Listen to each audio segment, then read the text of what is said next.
안녕하세요, 여러분. 자, 이제 매일기법 8회차를 풀어보도록 하겠습니다. 1번, 부동산 수요와 공급에 관한 설명으로 틀린 것을 골라보랍니다. 제22회 시험 문제. 1번, 주택 임대료가 상승하면 다른 재화의 가격이 상대적으로 하락하여 주택 임대료가 상승함에 따라 다른 재화의 가격이 상대적으로 하락하는 것. 그럼 이때 다른 재화는 대체재 가격이 하락하는 거겠죠. 그래서 어디로 몰린다? 대체재로 수요량이 넘어오니까 주택 임대 수요량은 넘어온 만큼 감소하겠죠. 얘는 무슨 효과다? 대체 효과다. 이렇게 기억해 두시면 돼요. 그래서 이 부분에서 기억하시는 방법은 하나의 재화가 아니라 두 재화가 나오면 걔는 대체 효과. 하나의 재화 안에서 따지면 소득 효과라고 기억해 두시면 됩니다. 그 다음 2번. 인구의 감소. 가격 2회, 가격 2회죠. 그럼 얘는 수요의 변화겠네요. 인구가 감소함에 따라 수요가 감소해요. 그럼 수요 곡선 자체가 변화하겠죠. 수요의 변화니까 곡선 자체의 변화. 곡선 자체가 감소니까 수요 감소니까 좌측으로 이동할 겁니다. 그래서 수요 곡선 자체가 이동하는 것은 수요의 변화이다. 5죠. 3번. 일반적으로 이자율이 하락되면 돈 빌리기 쉬워지니까 수요는 증가합니다. 그 다음 부동산 공급도 증가한다고 그랬죠, 여러분. 5. 4번. 균형은 수요량과 공급량이 같은 상태가 균형이었어요, 여러분. 그때 균형 상태인 시장에서 건축 원자재의 가격이 하락하면 건축하는데 앞으로 비용이 줄어드는 거 아니에요? 그럼 공급이 증가한다? 공급은 증가합니다. 그럼 균형을 이루고 있었는데 공급이 증가하면 공급 증가, 오른손 올리면 초과 공급이죠. 가격은 초과 공급에 따라 가격은 하락. 가격 이외의 요인 공급 증가, 초과 공급, 가격 하락. 그리고 공급 증가하면 증가, 거래량은 증가였습니다. 그래서 균형 거래량은 감소가 아니라 증가하는데 감소라고 얘기했으니까 X가 되겠네요. 균형 가격은 공급 증가에 따라 하락이 맞고요. 그래서 4번이 틀린 답이 되는 거죠. 그 다음 5번째, 주택의 수요와 소요는 개념이 서로 다르다 이렇게 나왔어요. 중소득층, 고소득층은 사고자 하는 욕구가 있고 살 수 있는 능력도 있습니다. 그래서 그냥 시장에 맡겨놔도 주택을 가질 수 있는 사람들이었어요. 그게 주택 수요 디맨드였죠. 그런데 저소득층에게 가서 정부가 귓속말을 한 거예요. 너희들도 중소득층, 고소득층처럼 시장 원리에 의해서 주택을 가져라 그러면 그때 너희들은 평생 집 없이 살아라 이 얘기랑 똑같잖아요. 그러니까 저소득층은 소요가 발생한다. 집을 달라고. 그래서 저소득층의 수요를 꼭 집어 뭐라고 한다? 소요라고 얘기했었죠. 주택 소요. 되네요. 기억을 해두셔야 돼요. 그래서 지금 틀린 건 4번이었습니다. 그 다음. 그래서 저소득층은 시장에 맡겨두면 안 되고 정치 원리로 다스려줘야 되는 거죠. 중고소득층은 그냥 시장 원리로 맡겨줘도 되고. 그래서 MM으로 어떻게 기억하시면 되냐면 저소득층을 그냥 내버려두면 방치하면 소요 발생한다. 이렇게 꼭 기억을 해두세요. 그 다음 2번. 아파트 시장의 균형 가격과 균형 거래량의 변화에 관한 설명으로 틀린 것을 골라보십시오. 이렇게 나왔습니다. 자, 이 부분에 연습을 한번 해보고 그 다음 내용을 들어볼게요. 제가 좀 제안해드리고 싶은 건 가급적 그래프를 그리지 않고 그냥 판단하는 방법을 연습해 보셨으면 좋겠어요. 그래서 저한테 수업을 들어보신 분들은 당연히 아시겠지만 만약에 듣지 않으셨다 손치더라도 한번 연습을 해볼게요. 제가 어떤 방법을 하나 제시해드리겠습니다. 균형점은 수요와 공급이 같은 점, 수요량과 공급량이 같은 점, 그게 균형점이고 그때의 가격이 균형 가격, 그때의 거래량이 균형 거래량이잖아요. 그럼 수요 곡선과 공급 곡선이 변화하면 그 균형점이 이동하죠. 그래서 균형 가격이 변화하고 균형 거래량이 변화합니다. 그게 이제 우리가 푸는 문제인데 저는 이 부분을 균형 가격과 균형 거래량을 아예 별도로 띄어서 보죠. 그러면 균형 가격의 변화는 오로지 초과에 의해서만 변한다. 그래서 초과 수요면 서로 사기 위해 경쟁, 가격은 상승. 초과 공급면 가격은 서로 팔기 위해 경쟁, 가격은 하락. 초과가 만약에 없다면 가격은 불변. 그럼 만약 어떤 요인이 발생했는데 초과가 무엇인지 알 수 없다면 균형 가격의 변화는 알 수 없어요. 이렇게 판단하면 된다고 말씀을 드립니다. 그렇죠? 그럼 우리는 결국 초과가 무엇인지만 판단할 수 있으면 되는데 이때 얘를 판단하는 방법이 오른손, 왼손으로 한번 해보자고요. 이건 하는 이유가 있는 거죠. 왼손은 수요. 집에 가면 왼수가 한 명씩 다 있죠? 그렇죠? 그래서 왼손은 수요예요. 그리고 오른손은 공급이겠네요. 증가하면 올리고 감소하면 내려주시는 거예요. 그럼 연습을 해볼게요. 한 번만 해보세요. 수요가 증가했답니다. 공급은 똑같이 감소했대요. 똑같은 양만큼. 그럼 이렇게 되는 거죠. 명백한 초과 수요.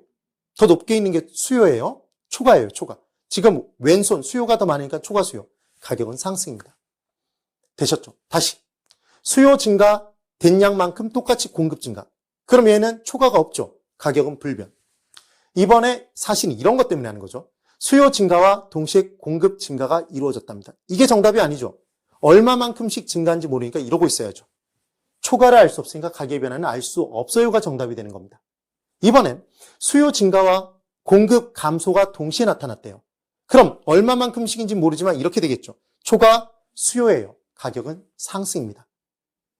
하실 수 있나요? 그 다음 균형 거래량의 변화는 더 쉬워요. 증가면 증가, 감소면 감소라고 대답하시면 돼요. 그럼 수요 증가면 거래량은 증가, 공급 증가 거래량 증가, 공급 감소 거래량 감소, 수요 감소 거래량 감소 이렇게 대답해 주시면 되거든요. 그럼 거래량 증가 요인과 거래량 감소 요인이 동시에 나타나면 그때 거래량이 증가 요인이 더 크면 전체적으로 증가, 거래량이 감소 요인이 더 크면 전체적으로 감소. 둘이 같으면 는 만큼 줄었으니까 거래량은 불변. 그럼 거래량 증가와 거래량 감소가 동시에 나타났는데 얼마만큼씩인지 모르면 그때 거래량의 변화는 알 수 없어요가 정답이겠네요. 이해가 되세요? 그럼 그 내용을 가지고 이제 문제를 풀어보는 거죠. 왼수로 기억해 두시는 겁니다. 증가면 증가, 감소면 감소예요. 1번부터 볼게요. 바람과 같은 스피드로 한번 풀어보죠. 공급이 불변이고 수요가 감소하면 수요 감소, 초과, 공급, 가격은 하락이죠. 상승이다 그래서 X네요. 수요 감소, 거래량 감소. 거래량 감소는 맞죠, 지금. 2번. 그래서 지금 1번이 틀렸어요. 이미 답이에요. 2번. 수요가 불변이고 공급이 증가하면 공급 증가, 초과, 공급, 가격은 하락. 균형 거래량은 증가니까 거래량은 증가. 거래량 증가 맞죠. 3번. 수요의 증가가 공급의 증가보다 크면 수요 증가가 공급 증가보다 크면 초과, 수요, 가격은 상승. 증가, 거래량은 빼도 박도 못하게 증가. 맞죠? 그 다음 4번. 공급의 감소가 수요 감소보다 크면 공급의 감소가 수요 감소보다 크면 초과, 수요죠. 가격은 상승이겠죠. 거래량 감소니까 거래량 빼도 박도 못하게 감소한다. 지금 그 얘기입니다. 5번. 수요의 감소가 공급의 감소보다 크면 수요 감소가 공급 감소보다 크면 오른손이 높잖아요. 초과 공급. 가격은 하락. 감소니까 거래량은 감소한다. 이렇게 문제를 풀어주시면 되는 거죠. 되셨죠, 여러분? 이렇게 정리해 두시면 돼요. 간단합니다.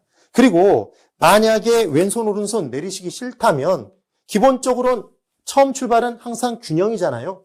그럼 균형이었을 때 얘를 각해 놓고 풀었을 때 수요 증가, 공급 증가인데 수요 증가가 공급 증가보다 크다고 그랬으니까 이렇게 하면 지금 초과 수요잖아요. 보이죠? 가격은 상승이죠.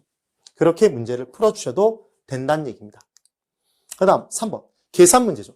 저는 매일 기포를 풀어드릴 때 계산 문제만 별도로 빼서 풀어드리지 않아요. 나중에 물론 계산 문제 뽀개기를 또 하겠지만 그 각각의 내용에서 계산 문제가 나오면 다뤄드립니다. 기출문제를. 자, 이제 3번. A지역의 오피스텔 시장 공급량이 QS는 3P이고 A지역의 오피스텔 시장 수요함수가 QD1은 1200-P에서 QD2는 1600-P로 변화했다. 이때 A지역 오피스텔 시장의 균형 가격의 변화는 이렇게 문제가 나왔습니다. 여러분, 저하고 약속 하나 하시는 거예요. 저는 계산 문제를 풀 때에도 계산 문제를 빠르게 푸는 방법론을 제시합니다. 그래서 균형 가격의 변화, 균형 거래량의 변화 문제가 나오면 얘는 분리수거로 정의해요. 분리수거합니다. 그래서 어떻게 분리수거하냐면 P는 P끼리 모으고 그래서 마이너스를 떼어내고 P 앞에 개수들을 더하게 돼 있어요. 왜냐하면 우변과 좌변에 각각 마이너스 플러스가 있으면 넘기면 플러스로 더해지거든요. 그래서 P끼리 뭘 떼어내고 더한다? 마이너스를 떼어내고 더해주시는 거예요. 그 다음 숫자가 있는데 큰 숫자에서 작은 숫자를 빼줘요. 금액은 큰 금액에서 작은 금액을 빼주시면 되는 거예요. 그럼 이때 주의해 주실 건 작은 금액이 만약에 마이너스라면 마이너스 만약에 100이고 큰 금액이 만약에 1000이라면 큰 금액에서 작은 금액을 빼주니까 얘는 마이너스니까 플러스가 되겠죠. 그럼 1100이 된다만 주의해 두시면 되는 거예요. 이해되실까요? 꼭 정리를 해 두셔야 됩니다. 그러면 이제 문제를 한번 풀어볼게요.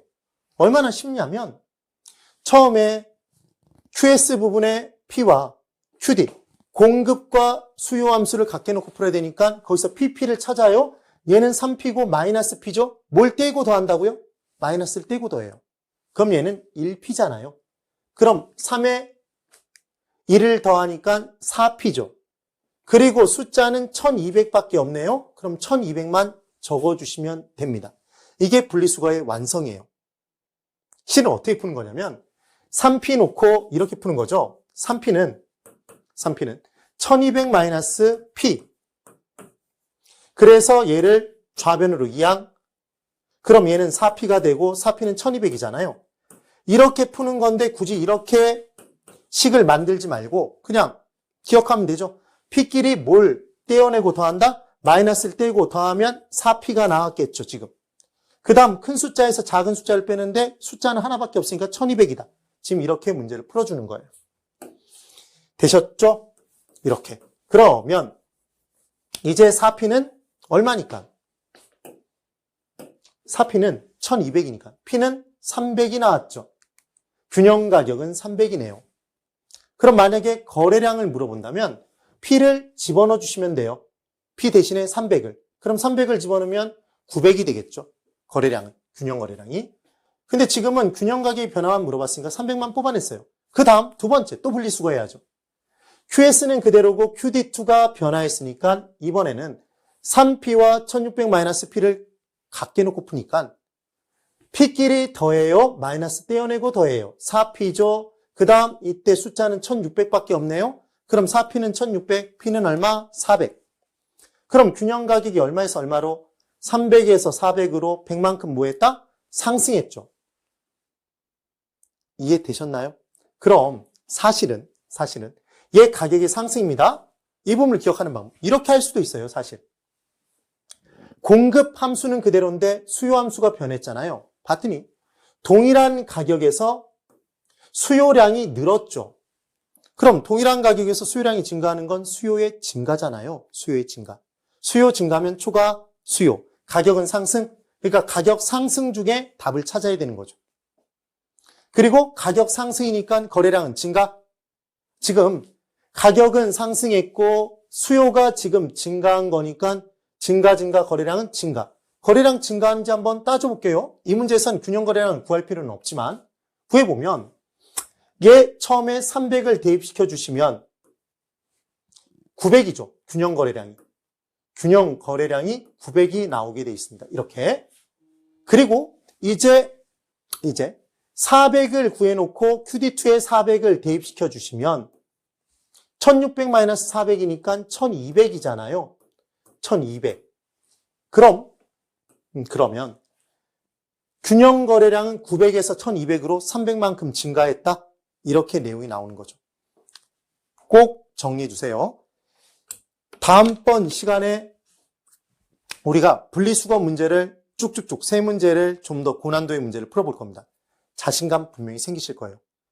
앞으로 균형 가격, 균형 거래량 문제가 나오면 무조건 뭐 한다? 분리수거한다. P는 P끼리, 금액은 금액끼리.